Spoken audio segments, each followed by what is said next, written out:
I found the perfect build for The Witcher 3. I have never dealt so much damage in my life. I'm showing you how you can copy that state. What's up guys, my name is Franky Boy and on this channel you will be kept up to date about open world RPGs like The Witcher. And I love this game to death and I think I found the perfect build when it comes to damage. You can easily one-hit everything. I showed you the build that I thought was perfect, but I even was able to increase the damage with the comments you gave me and the feedback I got. So the build before was not meant to be like the most amount of damage you could possibly build, but today we're actually doing that. We're increasing the damage by far, and it's possible to one-hit every enemy with this build. It's so awesome and it deals a ton of damage.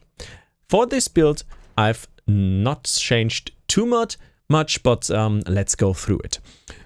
First, the classic Toussaint's Knight Steel Sword, the best steel sword in the game, and it's so awesome. You have 100% critical hit damage bonus and the critical hit chance, so you crit all the time and you do more crits. Also, you pierce the armor. Where do you get it? It's quite easy. You go to Toussaint and you go to the Artach Palace ruins, clear this Hanse base, clear the enemy on top of it. You have to climb a ladder and then you get the recipe. Boom, you can craft it. Easy. For Erendite, you have to be a real knight. So that's a little bit longer to explain and wouldn't fit into this video. Just Google how to get Erendite. That's my recommendation. As for the armor, we're picking something else today. The Manticore armor. It's a light armor. No, not really. It's a medium armor, but today it's a light armor because we have levity on it. All equipped armor items are treated as light armor. That's an awesome enchantment. On the weapons we have the classic Severance because rend is our damage and rend won't hit when you don't have the extended range. Forget about it. Use it with the increased Severance range. Otherwise it's trash. Well, why is the Manticore armor so awesome? It gives you more maximum toxicity. I have put 3 items of it together, so we have 15% 15 more toxicity maximum. Also, we have some nice resistances, but they are not that awesome. The bear armor still has better resistances, of course, but we have the critical hit damage bonus on the chest as well. So I used to use the cat armor if I wanted just basic attack power. I used the Grandmaster Ursine for adrenaline and also, of course, for the increased heavy attack damage. It's increased by 20% over a skill. Via skill, but this one is also awesome. You don't need any of the set bonus. It's trash on this gear. I don't like it. Critical hit chance and damage applied to bombs. Yeah, why would you want to throw bombs? You don't. What you want is the Nilfgaardian Guardsman's Gauntlets, of course, for critical hit damage. 50% is more damage than you would get out of 5 toxicity. 5 toxicity equals in almost 5% more damage. This is 50% critical hit damage.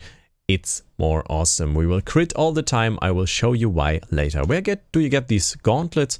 It's quite easy. You go to Velen and scroll down here to the House of Respite. And in this House of Respite, you get it. How do you get into the House of Respite? You need a Nilfgaardian armor. The easiest way to get one is in the Royal Palace in Vizima. You get it after completing the tutorial in White Orchard, and then you go have your armor, pick it up, and use it to enter the House of Severance. Quite easy. All right. As for the build, we are going for Euphoria again. Euphoria, the classic and still the main. Yeah, I love the Piercing Cold, and I used to love the magic sensibilities, but Euphoria is still the best one. It's just pure damage. Each point of toxicity increases your damage, and that's why we want to use toxicity increasing. Of course, it's just a logical thing to do that. What do we need to enhance our damage? We need some more toxicity points that we can use, and we get that by skilling it in the alchemy tree. Hate and tolerance must have, acquire tolerance must have. Toxicity increased. These are the core talents you need. Absolutely. Synergy is very nice to have, and killing spree also. You get more critical hit chance, and if you killed 3 foes, then you got 90%, and you have 20% via the sword, the Toussaint Nice Steel Sword, so you're at 100%, 10% critical hit chance, you're at 100% all the time, you crit all the time. Hunter Instinct is nice because you have more crit damage. More damage is more nice. Why do we deal so much damage? We have the enchantment of the light armor. We have 100% increased critical hit damage on this, but sadly no fast attack damage. That's not for us. For us would be the strong attack damage. You can't take both. You can't have a light and a heavy armor at the same time with the enchantment. Well, you could have a mix, but that doesn't make any sense. What makes sense is metabolic control. You have 30 toxicity more and you deal like almost 30% more damage. We could take it out, and then you see the maximum of damage is decreased by 23% or so. You need this. What you don't need, and that was the feedback I got from you, thank you again, is focus. Because the sign intensity increasing by adrenaline is not needed in this build. I just thought, okay, it increases weapon damage, but it increases both, is what this skill means. We don't need that. So we can use that for another skill. Maybe like increased adrenaline generation, and using signs also generates adrenaline points. Adrenaline is 30% more damage. So we want adrenaline very hard. What we also want very hard is the hard attacks, like strength training all the way, crushing blows all the way around, and we go down to thunder armor. Enemy damage resistance is also reduced, and we're getting a little bit more adrenaline. The deadly precision is a classic. You have a chance of 100% of killing the enemies by 6%. Every 15 seconds, so that's very nice. An insta-kill is always cool. Also, we got resolve, like adrenaline loss. We could pick Undying, or we could pick Fleet-footed. That's a kind of taste thing.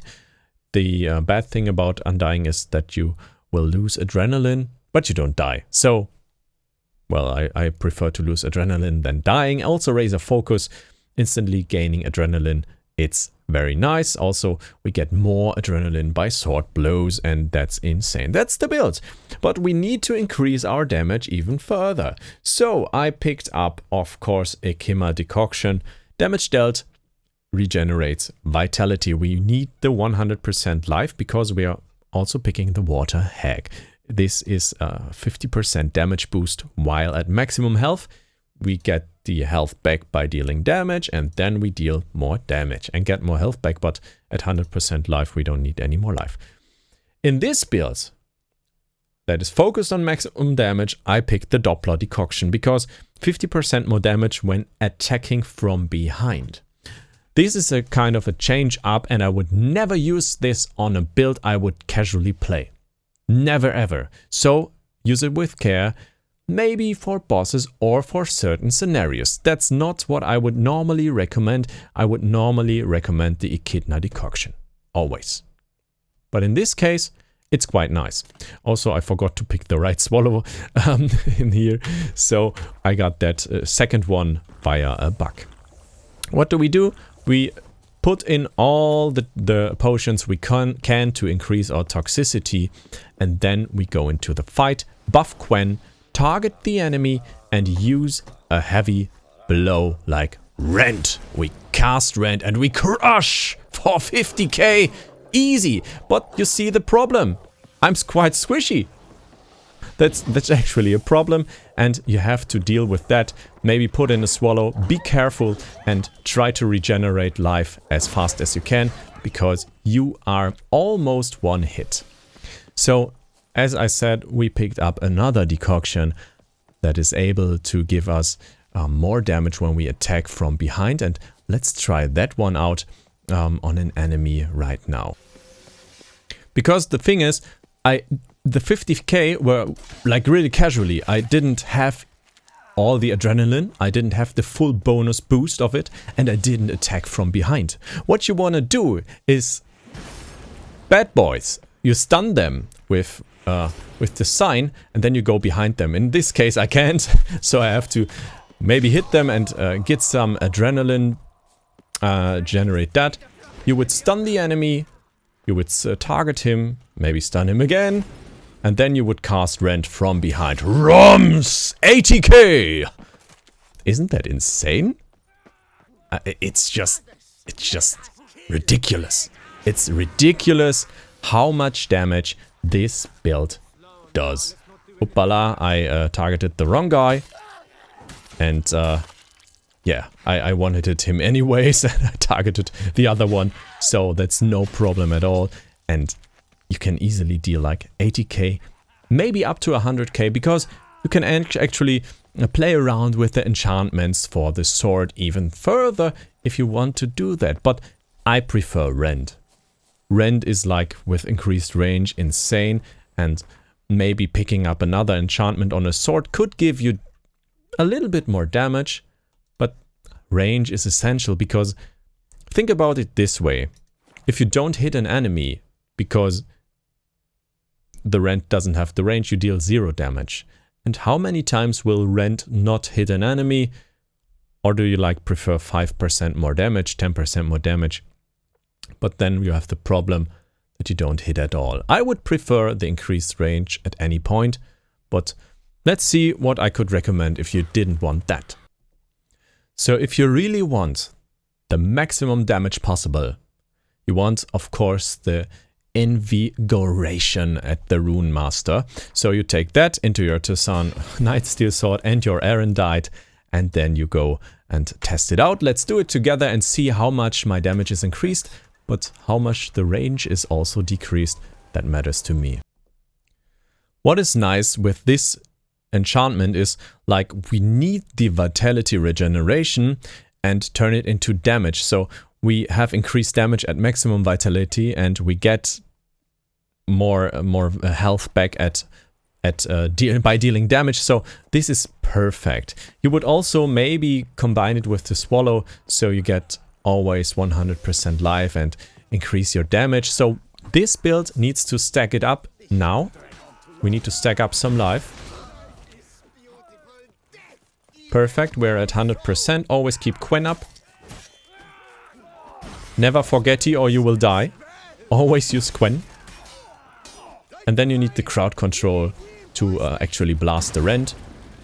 You could use like the North Wind also if you want to. Oh, this one is actually not able to be freeze, so we need to regenerate some life again. North Wind! Hoopala, we're not at maximum life. That's not my plan. Guys, what's up? Well, we're actually dealing enough damage with the light attacks, so that's quite nice. Buff Quen, focus this guy, freeze him, get behind him, and then cast the Rend. Flutch! 65k, we don't have adrenaline at maximum, so you could add like 20% more damage to that, and I think we don't have regenerated enough damage yet to be actually dealing that much. So what you can learn out of this video is the problem that Rend casting takes too much time. Casting it takes too much time, and you see the decreased range is bullshit. It's really tough to be surviving when casting that, and I don't know. I don't think you should use the additional damage for Rend, so you could get like even 100k plus damage out of this build, but there's no use case for that, to be honest. There's no use case. You can see I hardly ever hit them with the Rend. Now I hit someone that I didn't even target. That's possible, but I wouldn't recommend that. And in most of the situations you can't even hit them in that perfect setting. So just go for the additional range. That's my recommendation. Maybe spam some Igni to regenerate life, because when they burn, they actually regenerate my life. And do that. But I'm having a great time with this build. as you can see, even from the front and not with all the maximum adrenaline, you can do like 60k easy, 80k, 100k is possible. So yeah, I hope you have fun with this build and learned something out of this. Maybe you should learn that damage is not always what you need, but in this case it's what you get, and you can't like realize it because it has so many conditions that need to be fulfilled before actually releasing the damage is possible. So yeah, it's quite of a tricky situation with Geralt sometimes. I prefer like a nice sign build or fast attack builds, whirlwind builds. That's what I'm craving, and pure damage is cool but not suitable for most of the situations in The Witcher 3. Anyways, I hope you had a blast, and maybe I will do some like top 3 guides for builds. See you in the next one. Goodbye, and also subscribe for more subscriptions on this channel. That would be awesome.